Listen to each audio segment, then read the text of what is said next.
how would y'all rank your top three? Right? I wanna hear this because I've figured out a way to define my top three. Right? I have to me what is a clear definition of it at this point. And let me get some water. Now, I'll start by saying this. I think most of the top 10, just so to go beyond the top 3 really quickly, in my mind, most of the top 10 players in NBA history are they're superheroes. You know, they're superhuman, meaning they're either super athletic, they're super athletes, or they're centers, and the thing super about them is their height. They're just so much bigger and taller than everyone else, right? Especially if you compare them to their position. And so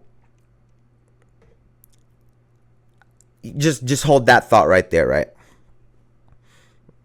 For me, number 1 and 2 are not just the best players when it comes to the skills and the statistics and all of that shit. They are super athletes. They are 2 of the greatest athletes that we've ever seen in basketball. And I think that that's important, because if you take 2 people that have pretty much the same skill, but one can jump higher, run faster, who the fuck do you think I'm going to choose?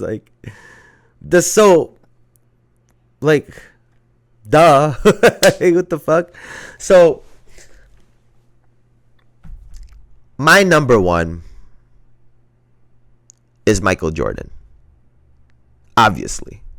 I don't think that's a surprise. My number 1 player of all time is Michael Jordan. And for me, it's because he's the athlete with the greatest athleticism, but also matches that with unbelievable skill. He mixes both of them, right? I think the art of basketball has to be taken into account in this, right? He's able to express the art of basketball at one of the highest, if not the highest levels, right? I think that's a part of it. And then you take into account what he does best. He's one of the, if not the greatest one-on-one player ever in NBA history. What is the most important thing in basketball? To put the ball in the hoop, to go get a bucket, to score. And I get the 40,000. I'll get to that in a second. I don't want to I'm not trying to discredit LeBron. He's phenomenal. He's just not a one-on-one scorer type of. We know this. Carmelo Anthony, a good friend of LeBron James. Go watch. He did an interview with Jayson Tatum. They were talking about ones in Team USA. Melo flat out said LeBron's not doing that. No disrespect to Bron, but one of the greatest, if not the greatest guy at putting the ball in the hoop, one-on-one, from the perimeter, outside, inside, from almost anywhere. And then on defense, he's one of the best one-on-one defenders ever also. And you have to be able to defend the ball. That's not nearly as important as, watching the ball, right? It's important, but you got to stop the ball in front of you.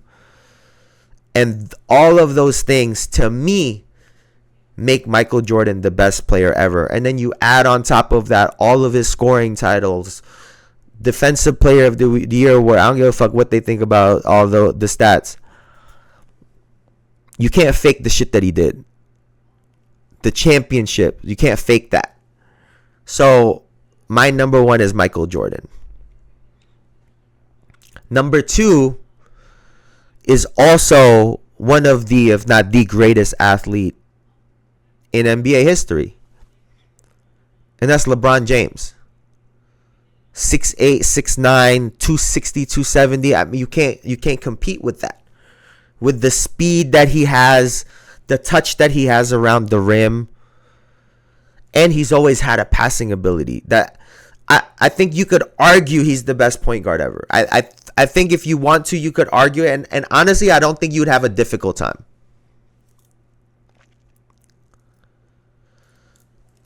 I think his greatest assets, the things that he does the best, are more of the secondary things in this sport.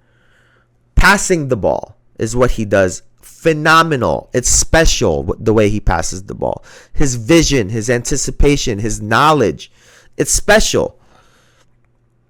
And then on defense, he's, I think, one of the greatest off-ball defenders we've seen. His ability to chase down blocks, come off the weak side. Bron was a problem. But compared to being a one-on-one scorer and a one-on-one defender, that to me is what kind of knocks that down a little bit.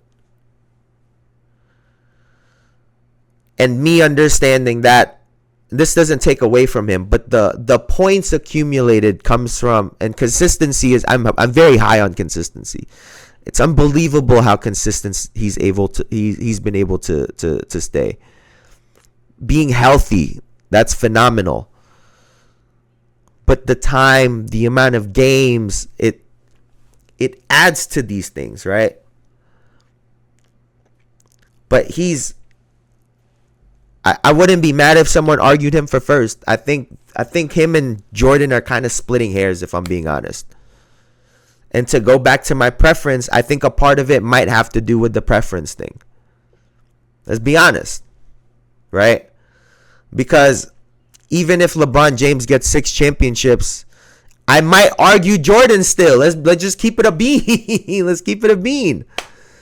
Kobe Bean Bryant. Let's keep it a bean. And so I'm just being honest in that respect. But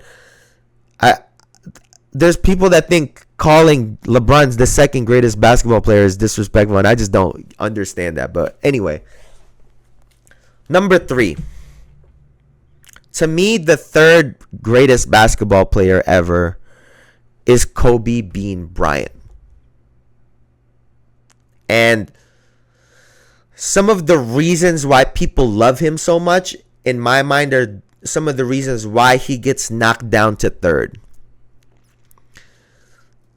I think out of the top 10 list, he is probably the most normal when it comes to physical attributes. At 6'5", 6'6", he's average in height at his position. Good height, but he's average. Not exceptionally fast. He has like a 36-inch vert compared to Bron and Mike, who have 40-plus inch verts. Not physically imposing. He's not stronger than everyone. He's not lifting a truck. But what he was able to do with his human body, he was able to keep upgrading himself to the point where he flirted with the top of the mountain, right? He's there. He plays with demigods, being a regular human. Right? All these guys got like their powers and shit, and here motherfucking it's like when Batman, right? On Justice League, everybody got their powers. Superman flying and shit, you know. Green Lantern got his ring, and here come Batman with his fucking utility belt. He's like, I got this, fam. I got you. You know, that's why Batman is my favorite hero. But to me, like I said, when you're comparing just the game, right? Him and Jordan are so similar, but Jordan can jump higher, is faster, more athletic than him. So who do you think I'm going to choose? And some people don't understand this part as well. The reason why Kobe has so many moves was because of necessity. He don't have the first step that Michael Jordan had. We see, I don't know if you guys, we were watching USA Basketball the other day. Anthony Edwards don't need a dribble package. His first step is the dribble package. So a part of Kobe's this bag that we speak of, he needed it because it was a necessity. He needed to have 8, 9, 10 counters. So every time you stop him, he got something else to go to. And a part of that came with the tough shots and blah, blah, blah, blah. But I think that is kind of what knocks him to third for me, because imagine he had 40-plus inch vert, the type of player that he could have been. He always talks about his hands are small compared to Mike. And still to get to do what he was able to do. But I think when you start lining them up against one another, you start saying, fuck, man, like, he's not 6'9" like Bron. He's not fast and jump as high as Mike. And to me, that's how I break this down. It goes Jordan, Bron, Kobe. And Kobe is the greatest basketball player with the least physical attributes, or the least amount of physical assets. I don't know how to word this properly right now, but that's how I look at it.